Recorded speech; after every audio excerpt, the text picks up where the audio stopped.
Salut, c'est Renaud de R7. Aujourd'hui, je te propose qu'on fasse un petit tour d'horizon du dernier projet câblage qui est passé à l'atelier. En l'occurrence ici, le pédalboard de Léo. Ça peut te donner des idées et ou envie de faire appel au service de R87 pour ton prochain projet de pédalboard. En l'occurrence, on est sur un modèle R2 de chez R87, un modèle que je ne fabrique plus, mais qui était un modèle, ma foi, très très sympathique, puisqu'on est sur un plateau en chêne entouré de valchromate noir qui vient parfaitement trancher avec la couleur chêne. Ce modèle-là en particulier est équipé de poignées pour pouvoir transporter facilement son pédalboard, ainsi que d'un bridge qui permet de surélever ses pédales du deuxième étage, mais également de venir loger une alimentation dessous. Alimentation qui est bien évidemment accessible avec un plateau relevable. Bridge qui d'ailleurs reprend également le mélange chêne et valchromate de façon un peu plus subtile, mais tout aussi efficace. Je te propose qu'on fasse un tour rapidement du chaînage de ce pédalboard. En l'occurrence, on commence en entrée ici avec un patch bay custom avec une entrée, une sortie pour l'ampli et une entrée pour l'alimentation dont on parlera un petit peu plus tard. Du coup, de l'entrée du patch bay, on arrive sur le tuner, en l'occurrence un modèle de chez Valenton.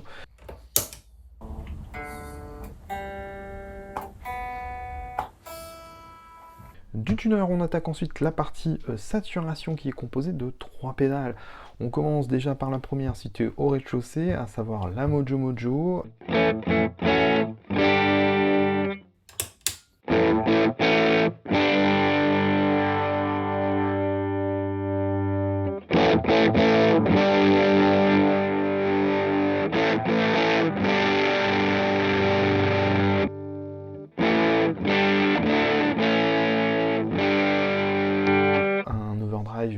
Plutôt sympathique de chez TC Electronic.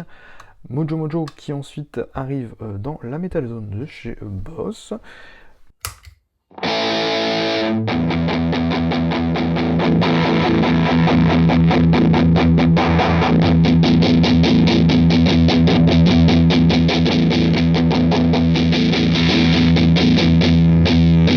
Pour ensuite remonter au premier étage pour arriver dans la Fuzz Factory de chez Zivex Effect.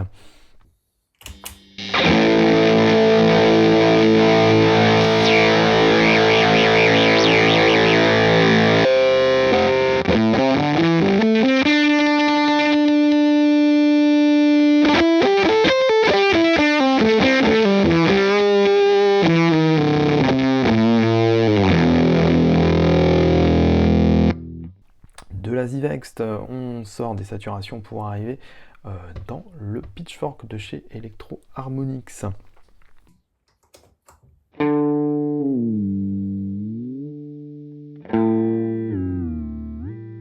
Généralement, les effets de pitch, on les place en début de chaîne pour avoir un signal le plus clean possible qui arrive dans cette pédale pour que la pédale travaille au mieux. Mais en l'occurrence, c'est pas du tout déconnant non plus de les mettre après les saturations, parce que pour le coup, ça permet d'avoir aussi des résultats un petit peu plus hasardeux et tout aussi intéressants.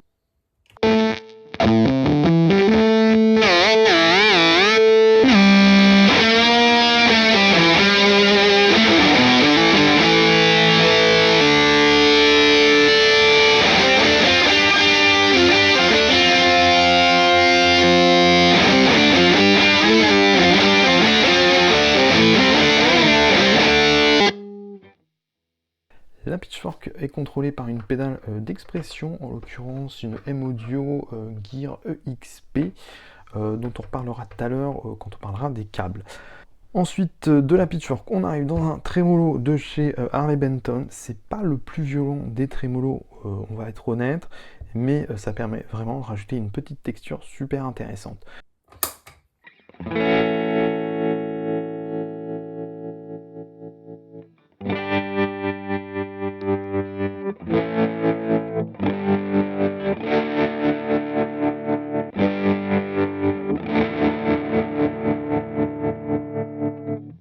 Du trémolo, on passe ensuite dans un looper, la Loop Station de chez Boss, la RC1.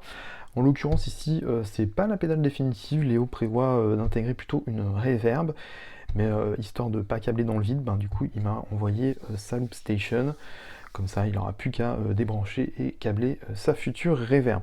Puis de la loop station, on arrive, on ressort, direction le patch bay, direction l'ampli. Pour l'alimentation, on est sur une power plant de chez Harley Benton, un ancien modèle, qui pour le coup est équipé de uniquement 5 sorties.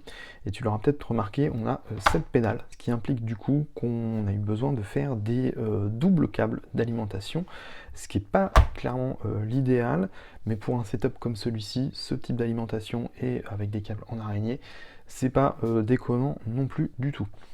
Concernant le câblage, pour les câbles de patch, on est sur un classique mélange de square plug et de Mogami 2319, principalement des square plug coudés, mais également des square plug droits pour se raccorder plus facilement sur le patch bay.